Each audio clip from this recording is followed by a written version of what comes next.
Le Conseil de sécurité de l'ONU délibère sur la question du Sahara et le renouvellement du mandat de la MINURSO.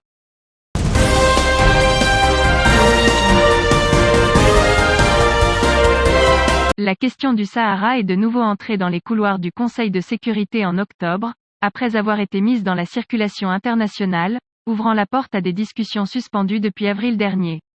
Selon une circulaire de presse publiée par le Conseil de sécurité de l'ONU, le Conseil devrait entendre un rapport d'Alexander Ivanko, envoyé spécial pour le Sahara et chef de la MINURSO. Le Conseil, qui est présidé par l'État du Kenya ce mois-ci, devrait également délibérer sur le point de renouveler le mandat de la MINURSO, qui s'achève à la fin du mois d'octobre. C'est un point qui a suscité une large controverse parmi les parties au conflit plus tôt. Au moment d'écrire ces lignes, les dates des sessions n'ont pas été mentionnées. Mais sa présentation permet d'ouvrir la polémique, notamment sur les échéances de la mission MINURSO et de la rencontre d'Alexandre Ivanko avec le ministre marocain des Affaires étrangères Nasser Bourita, à la fin du mois dernier.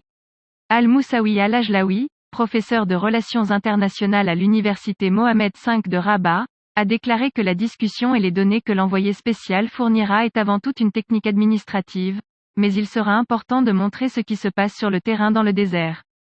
Al-Ajlaoui a ajouté, dans une déclaration au journal Express, que le rapport révélera la gravité de 300 communications militaires émises par le Polisario, s'agit-il de vérité ou de mirage, soulignant que la partie politique ne sera pas du tout présente.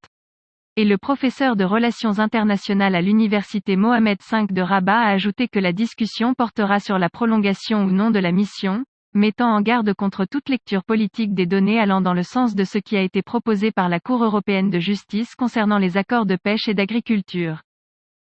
Le même porte-parole a enregistré que le Polisario souhaitait rencontrer la mission de la MINURSO dans les régions de Bir Lalou, mais le secrétaire général des Nations Unies rejette cette affaire, soulignant la nécessité pour la diplomatie marocaine de s'orienter davantage vers l'attentat.